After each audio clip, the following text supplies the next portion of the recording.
my dear students, your biology mentor is here, Lekhika ma'am. Today we start the further lecture on the topic microorganisms friend and foe. My dear students, अगर आपने ध्यान से lecture view किए होंगे तो very first मैंने आप लोगों को जो टाइप्स ऑफ माइक्रोऑर्गेनिजम्स पढ़ाया तो उसमें मैंने सबसे पहले आपको बैक्टीरिया के बारे में बताया. इसके बाद में बात करूं तो मैंने आपको एल्गी के बारे में बताया. आफ्टर देन मैंने आपको फंगी के बारे में बताया. ये तीन टाइप्स हम माइक्रो ऑर्गेनिजम्स के पढ़ चुके हैं. ठीक है माय डियर. बैक्टीरिया में हमने जाना कि सबसे छोटी साइज के माइक्रो यूनिसेल्युलर ऑर्गेनिजम्स होते हैं, कई बार मल्टीसेल्युलर भी प्रेजेंट होते हैं. ठीक है. एल्गी में हमने जाना ये यूनिसेल्युलर मल्टीसेल्युलर दोनों होते हैं. फंगी में भी हमने जाना ये यूनिसेल्युलर मल्टीसेल्युलर दोनों होते हैं. हमने इनके न्यूट्रिशंस देखे. हमने ये भी जाना कि इनकी स्टडी को हम क्या कहते हैं.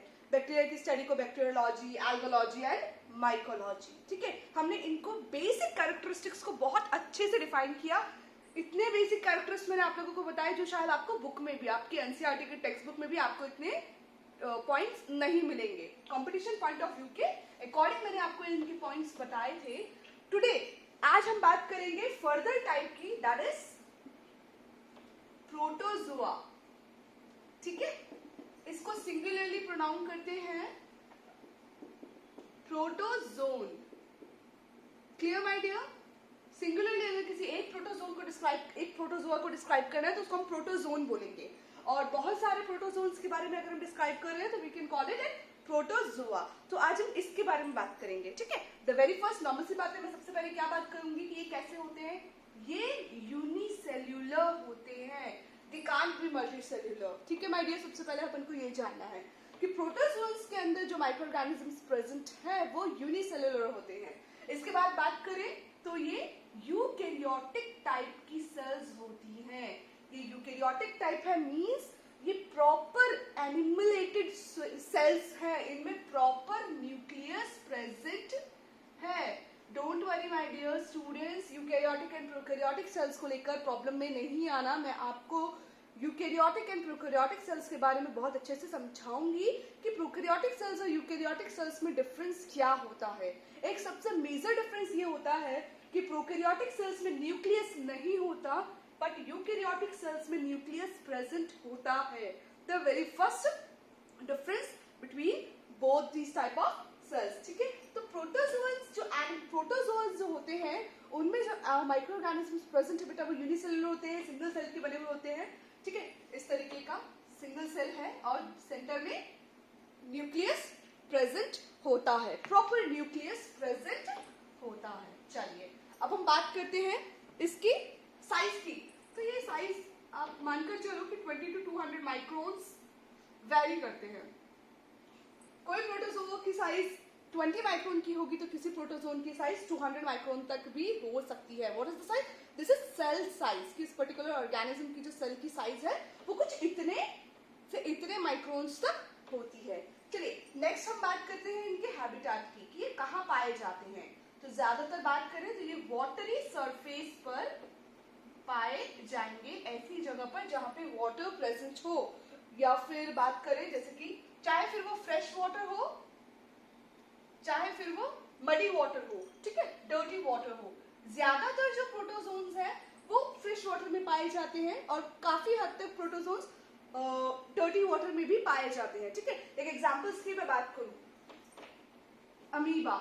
अमीबा के बारे में आप पहले से पढ़ते आ रहे होंगे. पैरामीशियम हो गया, यूग्लिना हो गया. ठीक है. ये कुछ एग्जांपल्स हैं जो हमारे टेक्स्ट बुक में हमें पढ़ने को मिलेंगे. अमीबा, पैरामीशियम, यूग्लिना, ये सब. ठीक है. इसके अलावा मैं बात करूं, चलो अब आगे देखते हैं. अच्छा एक चीज और माय डियर, प्रोटोजोन्स जो माइक्रो ऑर्गेनिजम्स है इनकी कोई भी ऐसी टेंडेंसी नहीं है कि ये इनका कोई यूजेस हो, कोई यूजफुलनेस नजर आए इनकी. नहीं. हमने बैक्टीरिया पढ़ा. Most of the bacteria are like as a friend of us. ठीक है. हमने एल्गी पढ़ा. एल्गी भी फ्रेंडली नेचर शो करती है क्योंकि हम उसको आज की तारीख में देखें तो फूड क्वालिटी के रूप में भी देखा जा रहा है. मतलब हम एल्गी को एज अ फूड भी कंसिडर करते हैं, खाते हैं उसको. ठीक है. फंगी की बात करें, fungi is also edible source. Like जैसे कि मशरूम है, आजकल हम मशरूम्स की वेजिटेबल्स वगैरह भी खाते हैं. ठीक है. बट अगर प्रोटोजोन्स की बात करूं तो बेटा तो इनमें फ्रेंड जैसी कोई क्वालिटी नहीं है. They are considered as a foe. तो हैबिटेट की बात करें तो वाटरी सरफेस के अलावा ये होस्ट बॉडी पर भी आपको पाए जाएंगे। होस्ट बॉडी मतलब चाहे एनिमल की बॉडी हो, चाहे ह्यूमन बींग्स की बॉडी हो, चाहे बर्ड्स की बॉडी हो, अदर लिविंग ऑर्गेनिजम्स की जो बॉडी है उनमें भी पाए जाएंगे, जैसे कि ट्रिपनोसोमा हो गया, ठीक है। इस तरीके की जो प्रोटोजोन्स है, जो सिंगल सेल्ड ऑर्गेनिजम्स हैं, वो हमारी बॉडी के अंदर भी पाए जाते हैं और हमें बीमार करते हैं, ठीक है माय डियर। चलिए इसके आगे अब हम न्यूट्रिशन के बारे में जानते हैं कि इनकी न्यूट्रिशन वैल्यू क्या है, किस टाइप का न्यूट्रिशन इनमें पाया जाता है।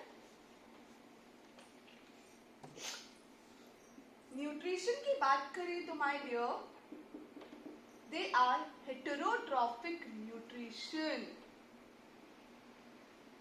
इनमें हेटेरोट्रॉफिक मोड ऑफ न्यूट्रिशन पाया जाता है। They can't prepare their own food, can't prepare their own food.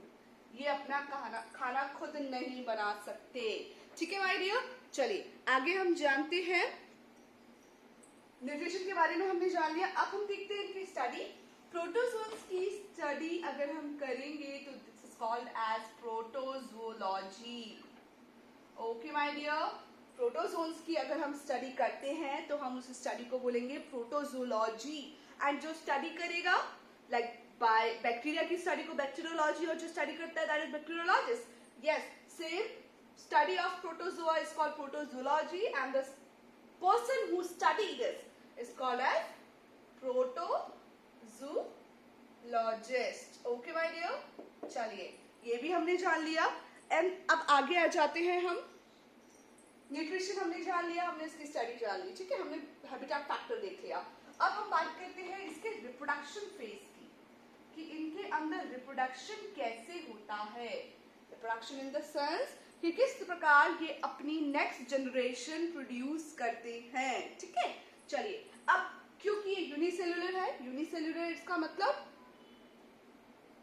Single single parent है, और सिंगल पैरेंट में ये टेंडेंसी होती है कि वो खुद अपने आप को डिवाइड कर लेते हैं equal like in amoeba. In previous class आपने अमीबा के बारे में अच्छे से पढ़ा है, आपने ये भी समझा होगा कि वो किस तरीके से रिप्रोड्यूस करता है, वो किस तरीके से अपनी डॉटर सेल्स को प्रोड्यूस करता है। सी दिस इज अमीबा, ठीक है, कोई शेप नहीं होता अमीबा का, ये उसका न्यूक्लियस है, कोई शेप नहीं। जब ये रिप्रोडक्शन फेज में आता है तब क्या होगा, धीरे धीरे ये सेल क्या होती जाती है, इलोंगेट होती जाती है, और साथ ही साथ इसका न्यूक्लियस भी इलोंगेट होता जाता है। आफ्टर अ टाइम बिल्कुल फाइन लाइन बन जाती है इन दो सेल के,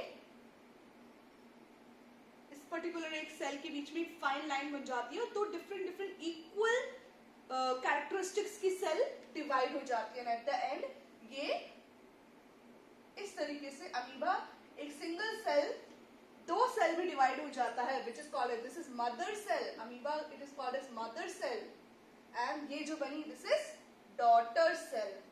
ओके माय डियर, तो रिप्रोडक्शन फेज कैसा हुआ, क्या मेल एंड फीमेल पेरेंट्स की रिक्वायरमेंट हुई? नहीं, यहाँ पे सिंगल पेरेंट की ही रिक्वायरमेंट हुई।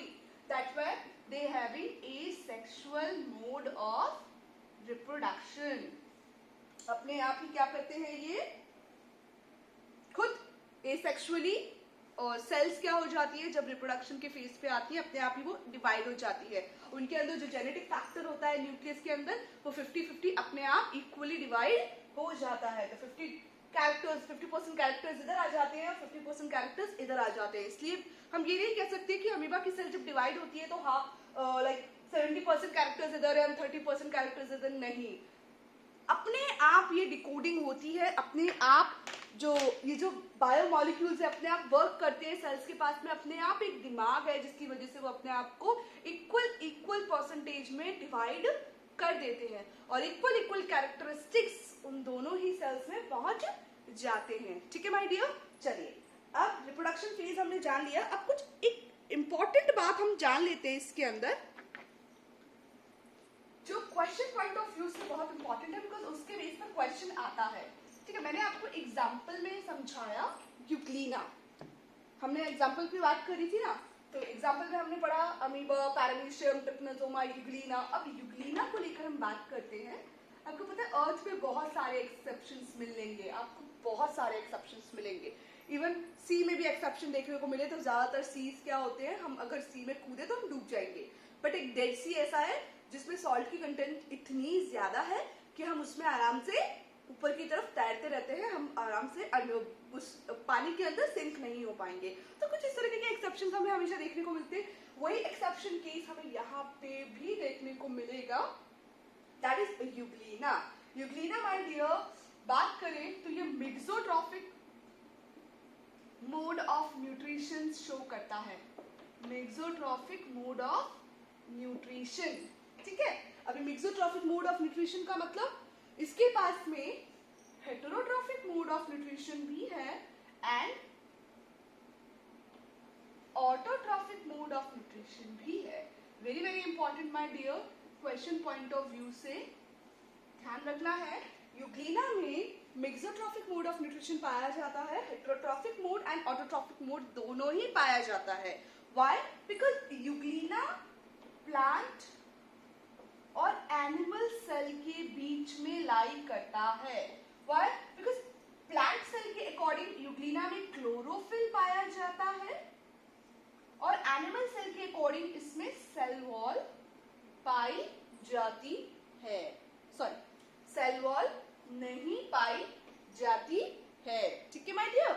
सी, यूग्लिना के पास में जैसे प्लांट की सेल्स में क्लोरोफिल प्रेजेंट होता है, दैट्स व्हाई प्लांट क्या कर पाते हैं, अपना खाना खुद बना पाते हैं। बट प्लांट सेल्स के पास में सेल वॉल नहीं होता, सॉरी, प्लांट सेल्स के पास में सेल वॉल प्रेजेंट होता है, ठीक है। दैट्स व्हाई अगर सेल वॉल प्रेजेंट होता क्लोरोफिल के साथ में तो यूग्लिना प्रोटोजोन्स में कंसिडर नहीं करते, उसे किसी और टाइप्स में रखते जो कि प्लांट सेल्स के अंदर कंसिडर किया जाता। बट क्योंकि इसके पास सेल वॉल नहीं प्रेजेंट है, इसीलिए इसको रखा गया है एनिमल सेल के अंदर, एनिमल की कैरेक्टरिस्टिक्स के अंदर, इसीलिए इसको पढ़ा जाता है प्रोटोजोन्स के अंदर। But because of chlorophyll they can prepare their own food.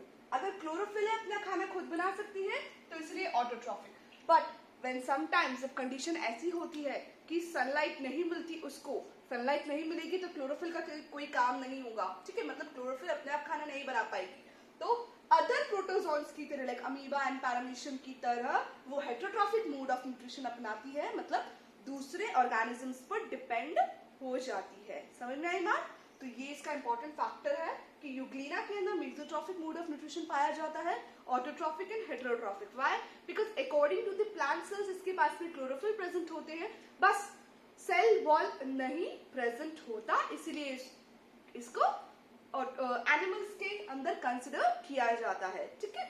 और क्लोरोफिल होने की वजह से they can prepare their own food in the presence of sunlight, so they have an autotrophic mode of nutrition. But when there is no sunlight, when there is no presence of sunlight, they can also depend on other organisms like other protozoans, so they are called as heterotrophic, so they are having heterotrophic mode of nutrition. I hope आपको ये lecture अच्छे से समझ आया होगा।